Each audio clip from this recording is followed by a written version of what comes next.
Hello friends, welcome back. जैसे कि comment section में मुझे बहुत से लोगों ने बोला कि उनका procedure for registration in bar council, अपने आप को वो बार काउंसिल में कैसे रजिस्टर कर सकते, उन पे उनको वीडियो चाहिए था। So the thing is it, I start with how you are suppose to register yourself in bar council. That is, मैंने बोला सनद लेना पड़ता है एआईबी के लिए। तो वो सनद तो आपको ऐसे तो नहीं मिल जाएगी, तो वो सनद लेने के लिए भी कुछ तो प्रोसीजर फॉलो करना पड़ेगा आप लोगों को। और अपने आप को एज एन एडवोकेट, कि आप एडवोकेट हो, वो कैसे आप करोगे? तो you need to register yourself in bar council. Let's start. Section 24 of the Advocate Code 1961। अब Section 24 of the Advocate Code 1961 क्या है? Advocate Code क्या है? बेसिकली हम एडवोकेट बने तो we need to represent ourselves in the court. हमें court में कुछ एथिक्स, कुछ प्रोफेशनलिज्म फॉलो करने पड़ते हैं। कोई भी उठ के कोई भी एडवोकेट नहीं बन सकता, ना ही कोई भी जाके कोई भी कैसे भी कोर्ट में रिप्रेजेंट कर सकता है, नहीं। तो वो सब चीज के लिए कि एडवोकेट को कैसे रिप्रेजेंट करना चाहिए, क्या एथिक्स है, everything is written under the advocate code act 1961।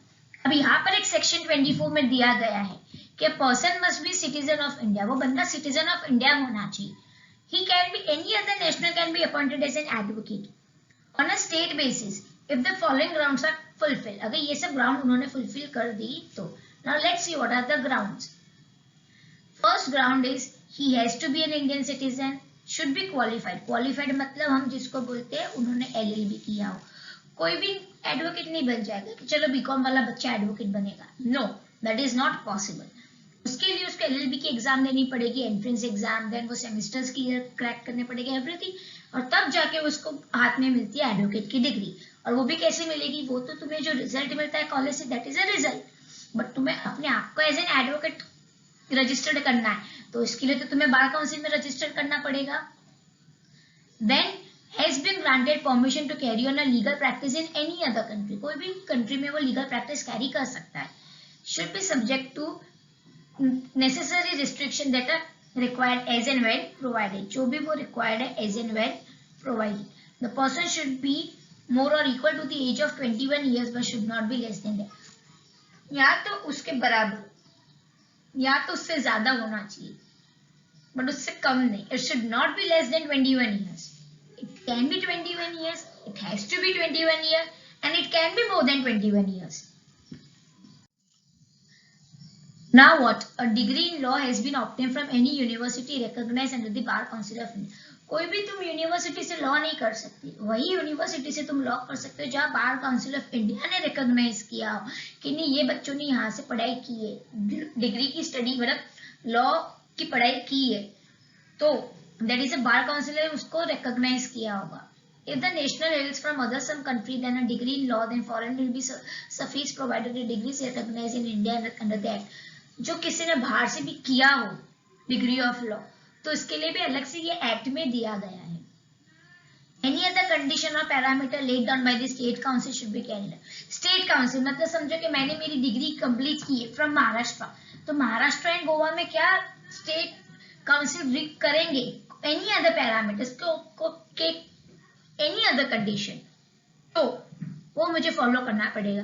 For example एक वेस्ट बंगाल में क्या कंडीशन है, प्रोसीजर सेम रहेगा बट थोड़ा कंडीशन थोड़ा उनका डिफरेंट होता है। Now what are the procedure? अब तुम कैसे अपने आप को रजिस्टर करोगे? First is demand draft of 5800 online format 5450 physical form in the name of bar council of India, table at Mumbai. मैं ये महाराष्ट्र की बात करें, I am just giving an example of Maharashtra, तक आपको एक आइडिया आ जाए, ठीक है। तो यहाँ पर ऑनलाइन फॉर्म भी अवेलेबल है ना, फिजिकल फॉर्म। बच्चे ज्यादातर ऑनलाइन फॉर्म अप्लाई नहीं करते because there are chances of error, जो कि हालांकि ऑनलाइन फॉर्म में एरर्स कम होते हैं, बट बिकॉज ये फर्स्ट टाइम है तो व्हाट दे विल प्रीफर कि इससे बेटर है कि मैं फिजिकल फॉर्म सबमिट कर लूँ जाके। एंड ऑब्वियसली आप देख सकते हैं कि प्राइस में थोड़ा बहुत डिफरेंस भी है। तो आपको वो बार काउंसिल से, जैसे कि यहाँ पर बॉम्बे हाई कोर्ट में जाकर फ्रॉम पीडब्ल्यूडी बिल्डिंग में सेकेंड फ्लोर पे जाके आप वहां से फॉर्म ले सकते हो। आपको फिजिकल फॉर्म मिलेगा, फिजिकल फॉर्म के साथ आपको बुकलेट भी मिलेगी कि आपको कैसे फिलअप करना है, everything you will get. It is one demand draft 150 in name of bar council of India. 150 तो देना ही पड़ेगा। An attested copy of a graduation certificate in case of 3 years, 3 years है तो 5 years 150 देना पड़ेगा demand draft. But because you can give it in cash, card, everything is accepted. पहले सिर्फ डीडी चलता था बट अभी सब चलता है। सो डोंट वरी अबाउट कि मुझे सिर्फ डीडी देना पड़ेगा, डीडी भी दे सकते हो और कैश और कार्ड भी स्वाइप कर सकते हो। Anything can be preferable. In case you have not received an LLB certificate on the date of filing the form, on date of filling the form, you can submit attested copy of both your final year mark sheet and a final year semester pass certificate or provisional mark sheet।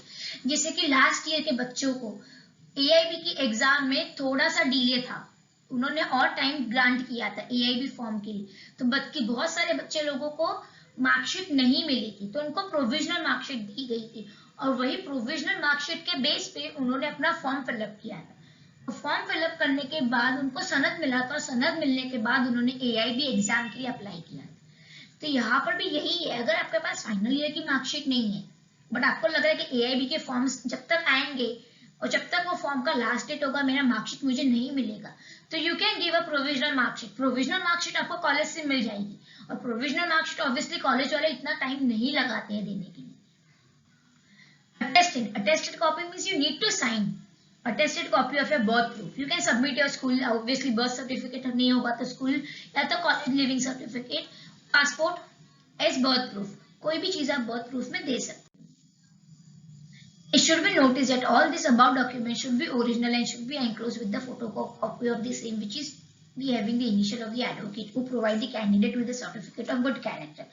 मतलब ये form जब आप लेते हो वो form पे clearly लिखा गया 2 एडवोकेट की आपको साइन लेनी पड़ेगी जिनको ये फील्ड में वो are practising their own and having more than 10 years of experience or equal to 10 years of experience, but it should not be less than 10 years। मतलब ऐसे कोई एडवोकेट आपके ये फॉर्म पे साइन करेंगे कि उनका एक्सपीरियंस 10 साल से ज्यादा हो या तो 10 साल हो बट 10 साल से कम नहीं होना चाहिए। ये क्लियरली फॉर्म में दिया गया है। तो ये फॉर्म में सेकेंड पेज और थर्ड पेज पे मेंशन किया गया है कि आपको 2 एडवोकेट की साइन लेना बहुत ही कंपलसरी है, उसके बिना आप नहीं, ये फॉर्म बार काउंसिल लेगा ही नहीं and you can not submit this form. Good character, obviously good character मतलब इनका कोई क्रिमिनल बैकग्राउंड नहीं है, not involving any activity like moral turpitude and anything, वैसी चीजें।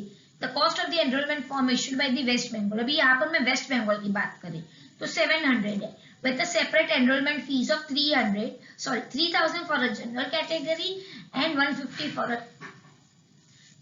for a candidate with the scheduled caste and scheduled tribe। यहाँ पर अगर मैं मुंबई की बात करूँ, दैट इज फॉर महाराष्ट्र की बात करूँ तो 5450, बट वही सेम चीज अगर मैं वेस्ट बंगाल की बात करूँ तो that is 3000 for general category and 1500 for scheduled caste and scheduled tribe और इनका फॉर्म है 700। हालांकि यहाँ पर कितना फॉर्म था इनका 150 था महाराष्ट्र में, ठीक है। along with the several other fees focusing on others period need to be provided by the candidate, और बहुत सारी चीजें उनको देनी पड़ेगी एज पर द रिक्वायरमेंट। यहाँ पर एक पुलिस वेरिफिकेशन का भी फॉर्म होता है जो आपको देना पड़ता है and you need to give इधर एफिडेविट और इधर पुलिस वेरिफिकेशन फॉर्म। और डिटेल्स के लिए you keep subscribing on my YouTube channel, that is Divya Rathod, that is Advocate Divya Rathod। You can also follow me on Instagram at lega.saulis। उसके अलावा अगर किसी को कोई क्वेरी है, एनीथिंग, एनी फॉर्मेट वगैरह चाहिए तो you can write a mail on rathod and associate 1870@gmail.com। everything is in small cap, okay, keep following me, thank you guys।